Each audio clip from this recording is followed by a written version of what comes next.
तेरी मेरी कहानियाँ से सभी अपडेट पाने के लिए बेल आइकन दबाएं। आज की कहानी है शक रिश्तों में दीमक भाग 4। यह एक ऐसी योजना थी जिससे सांप भी मर जाए और लाठी भी ना टूटे।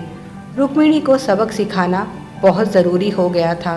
बिना सोचे समझे उठाया गया कदम कितना घातक हो सकता है, उसे इस बात का एहसास करवाना ज़रूरी था। यहाँ सभी रुक्मिणी के शुभचिंतक थे और उसका घर बसाना चाहते थे।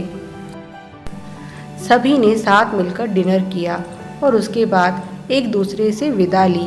इसके बाद कुछ दिनों तक घर में सुख शांति रही, पर रुक्मिणी देख रही थी कि अब उसके भाई भाभी उससे ज़्यादा बात नहीं करते।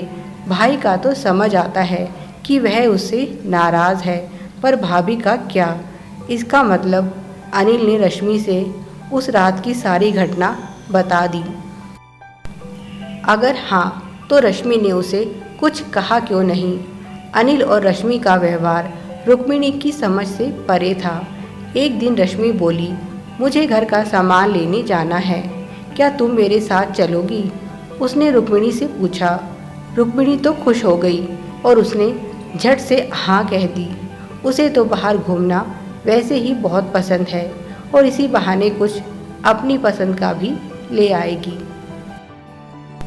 रश्मि ने रुक्मिणी से कहा, तुम्हें भी अगर कुछ लेना हो तो देख लो, तब तक मैं घर का ज़रूरी सामान ले लेती हूँ। रुक्मिणी मॉल में इधर उधर टहलने लगी। तभी उसकी नज़र एक आदमी पर गई। वह उसकी तरफ बढ़ी। उसके मुंह से निकला, यह तो दीपक है। दीपक यहाँ क्या कर रहा है? वह उसके पास जाने ही वाली थी कि तभी उसके कदम रुक गए। एक खूबसूरत सी लड़की ने आकर दीपक का हाथ पकड़ लिया। जिस तरह से दीपक और वह लड़की एक दूसरे का हाथ थामे घूम रहे थे, रुक्मिणी को ज़रा भी अच्छा नहीं लगा। एक बार तो उसका मन किया जाए और दीपक को एक तमाचा लगा दे कि उसकी पीठ पीछे यह गुल खिलाए जा रहे हैं, पर सोचा कि किस अधिकार से वह दीपक को कुछ कह सकती है। दीपक ने उसे नहीं, उसने दीपक का साथ छोड़ा है। ना चाहते हुए भी उसके कदम दीपक का पीछा करने लगे और वह छुप छुप कर उन दोनों को देखने लगी। दोनों एक दूसरे के साथ कितने खुश लग रहे थे। रुक्मिणी सोचने लगी, कहीं ऐसा तो नहीं शादी से पहले ही दीपक का इस लड़की से चक्कर रहा हो, तभी तो उसने एक बार मुझे मनाने की कोशिश भी नहीं की। क्या उसने दीपक का घर छोड़कर गलती कर दी है? देखो कैसे हंस हंस कर इससे बातें कर रहा है। उन दोनों की हंसी रुक्मिणी के दिल में तीर सी चुभने लगी। उसका दिल जलने लगा। वह सोचने लगी, इन दोनों के व्यवहार को देखकर तो ऐसा ही लग रहा है जैसे यह एक दूसरे को बरसों से जानते हों। तुम इतने बड़े धोखेबाज निकलोगे, ऐसा तो मैंने सपने में भी नहीं सोचा था दीपक, उसने खुद से कहा। आज तुम्हारा असली चेहरा मेरे सामने आ गया है। दिल का दर्द आंखों के रास्ते बाहर आने लगा। वह बेचैन हो गई और रश्मि के पास आकर बोली, अगर आपकी शॉपिंग हो गई हो तो क्या हम घर चल सकते हैं? मुझे कुछ अच्छा नहीं लग रहा। रश्मि बोली, हाँ मेरा काम हो गया है, चलो घर चलते हैं। आज रुक्मिणी बहुत उदास थी। रात को उसने खाना भी नहीं खाया। रश्मि ने पूछा तो उसने बहाना बना दिया कि उसका मन नहीं है, पर उसने रश्मि पर कुछ जाहिर नहीं होने दिया। रात भर रुक्मिणी दीपक और उस लड़की के बारे में सोचती रही कि वह लड़की कौन थी और दीपक यहाँ शहर में क्या कर रहा है। उसे तो गांव में होना चाहिए। फिर उसने खुद को समझाया, उसे क्या पड़ी है, वह क्यों परेशान हो रही है। जब उसने फैसला कर लिया है कि उसे दीपक के साथ नहीं रहना, तो फिर दीपक चाहे जिसके साथ घूमे, उसे क्या फिक्र हो रही है। अगली सुबह जब वह उठी तो उसके सर में भयंकर दर्द हो रहा था। आंखें जलन के कारण दर्द कर रही थी। सारा शरीर बुखार में तप रहा था। अनिल ने जब उसकी यह हालत देखी तो वह सब समझ गया, क्योंकि बचपन से ही रुक्मिणी जब किसी बात को लेकर बहुत अधिक दुखी और परेशान होती है तो उसके साथ ऐसा ही होता है। अपनी बहन की यह हालत देखकर उसे ज़रा भी अफसोस नहीं हुआ। उल्टा उसने खुशी से चहकते हुए रश्मि से कहा, रश्मि, आज तो मेरा मीठा खाने का बहुत मन है, कुछ मीठा बना दो। एक काम करो, बढ़िया सी खीर बना दो। खीर रुक्मिणी को भी बहुत पसंद है। रश्मि बोली, जी ज़रूर। थोड़ी देर बाद थकी हारी रुक्मिणी ने रसोई में प्रवेश किया तो देखा उसकी भाभी खाना बना रही हैं। रश्मि ने कहा, रुक्मिणी ज़रा खीर में थोड़ा मीठा डाल दो, मेरे हाथों में आटा लगा है। रुक्मिणी ने डब्बा खोला और जैसे ही खीर में डालने लगी,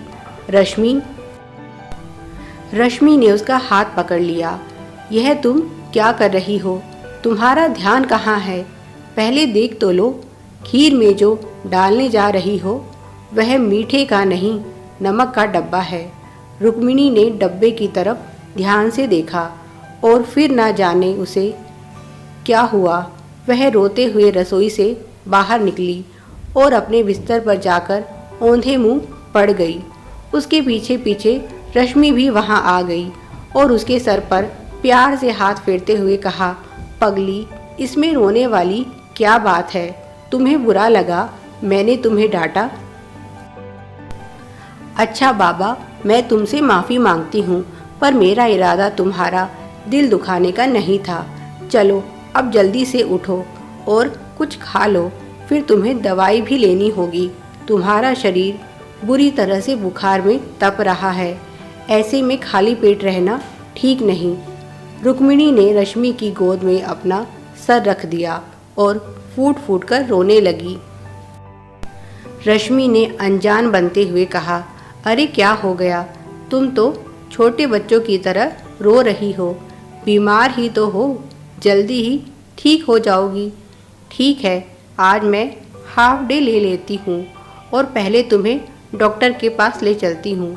दरवाजे पर खड़े अनिल से रश्मि की नज़रें मिली और दोनों की आंखें चमक उठी।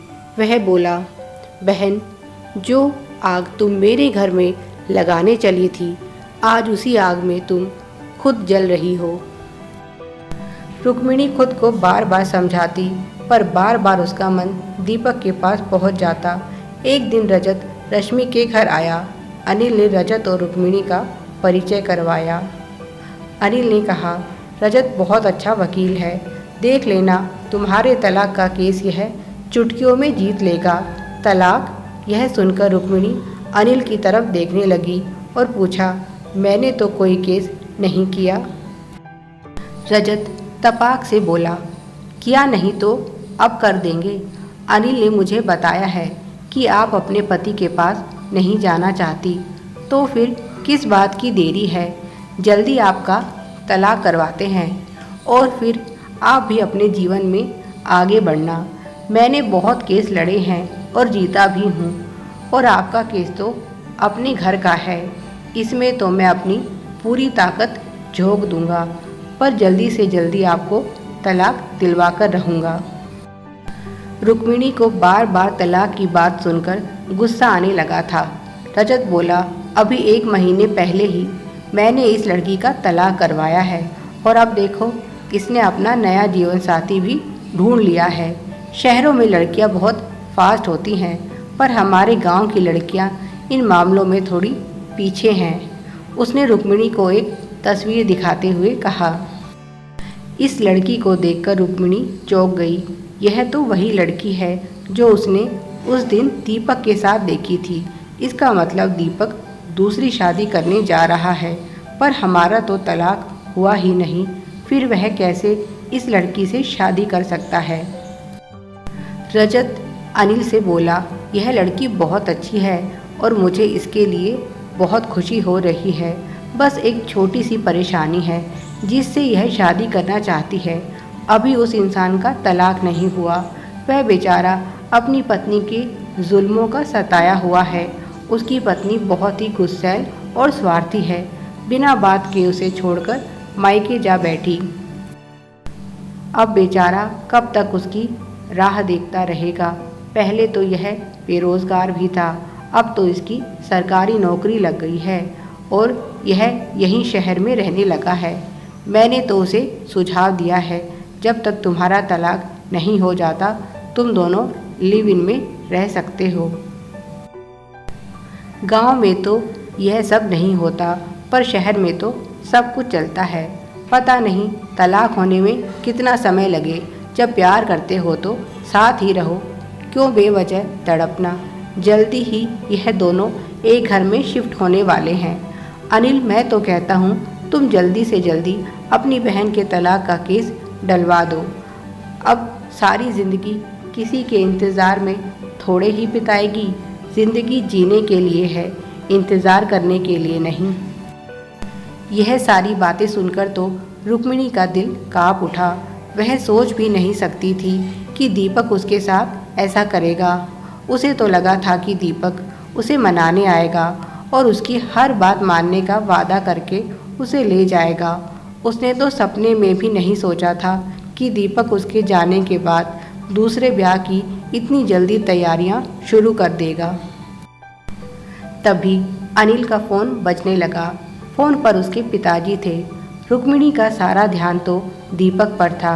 उसे कुछ सुनाई नहीं दिया कि पिताजी और अनिल के बीच क्या बात हुई। वह तो अपने ही विचारों में खोई हुई थी। कुछ देर तक दोनों में बातें हुई और फ़ोन रखने के बाद अनिल ने गंभीरता से कहा, रुक्मिणी, पिताजी का फ़ोन था। तुम्हारे पति ने तुम्हें तलाक का नोटिस भेजा है। क्या? यह सुनकर तो रुक्मिणी के पैरों तले से ज़मीन खिसक गई। उसे अपने कानों पर विश्वास नहीं हुआ।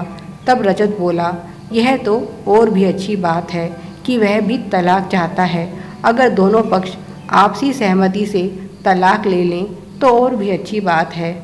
तुम लोगों को चिंता करने की ज़रूरत नहीं है, मैं सब कुछ संभाल लूँगा। यहाँ रुक्मिणी के तलाक को लेकर बातें हो रही और रुक्मिणी अपनी ही दुनिया में गुम है। उसके दिल और दिमाग में तूफान उठ खड़ा हुआ है। वह यह सच बर्दाश्त नहीं कर पा रही कि दीपक उसे छोड़ने जा रहा है।